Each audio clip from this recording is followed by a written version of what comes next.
what are your expectations for your first opening day as manager officially? Well, I expect us to win. you know, that's why we're showing up to play. It's going to be an exciting day. Opening days, first day of school, first day of anything. Uh, Baseball season starting. We're all excited about that. I know you said yesterday you were toying around with some different lineups. How did you come to the decision that you did?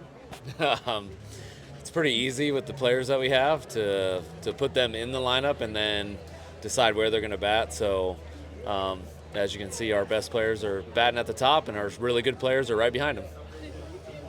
With Tatis at the top and Cronenworth's 9 against the lefty, do you view that as like a kind of second leadoff man, a table setter, even though he's batting ninth? I just think it's someone that can get on base down at the bottom of the lineup, and then have somebody on base when Toddy comes to the plate.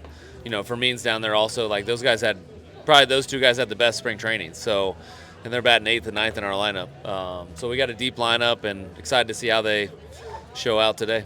How much does that help? Like we talked a lot about where Tatis would hit and whether he needed guys in front of him. How much does like the depth of your lineup and having those guys at 8 and 9 make him hitting one maybe like a little different?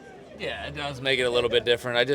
He's a dynamic player. We want him to be in situations where he can impact the game, and I think with the lineup the way it is, hopefully that is what happens. And like I said, just because this is the lineup on opening day doesn't mean it's going to be for 162. We're going to switch it up as we go. You've been through a lot of opening days. The first one in this capacity. Did you find yourself maybe reverting to some older habits to prepare to come to the ballpark today, or are you doing something a little bit differently? Well, I showed up way earlier than what I would have as a player, but it's exciting nonetheless. In the way, I feel less nervous because I don't have to go perform. My skills aren't on display, but in the way, I'm probably a little bit more nervous. Just because there's decisions that have to be made during the game, but that are decisions that you don't know are coming. But either way, excited, just to get out here and play a real game. The length in that lineup, something that we haven't seen a whole lot in many years in San Diego. When you're writing a two-time All-Star in the 9-hole, like how comforting is that?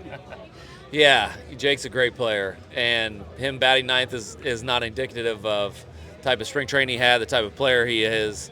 I just feel like our best chance with our lineup 1 through 9, it's not 9 individual hitters, but a group of 9 being able to score runs. I feel like that's the best way we can make that happen. Pitcher, how much do you appreciate Nick Pavetta's opening day honor, just in light of the journey he's had and the ups and downs that he's had in his career just to this point? Yeah, if you're a pitcher, you want one of two things. You want to be the opening day starter, or you want to be the closer. And he reached that goal of being an opening day starter, so pretty cool for him, exciting. I can only think about what it would be like if I was in his shoes, and it's just an amazing honor for him to come out here on opening day for this team this year. How many times did you change this first lineup? And was it ever going to be anybody but Tatis leading off?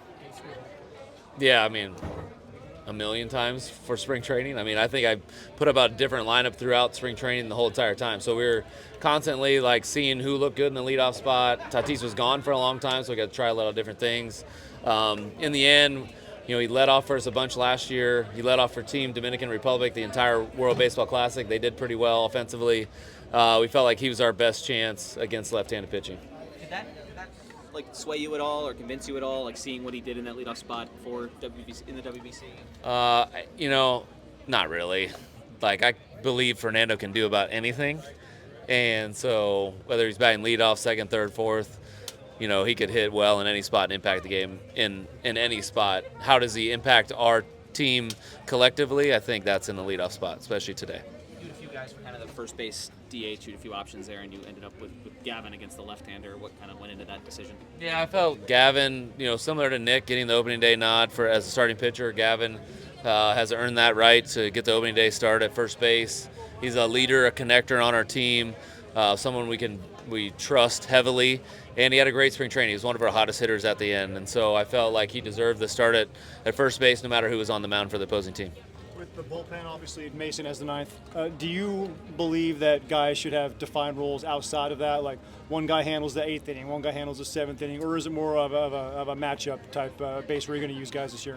Yeah, probably a combination of those two things. I think guys want to know a little bit of not specific role, but time frame of when they're going to be pitching in the game and who they might be facing.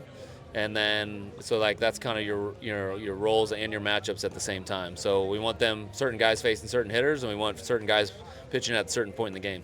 Which is the message for the fans and the wins for sale for the team for these new seasons? Message for the fans is you guys are extreme home field advantage for us, and can't wait to feel that energy today.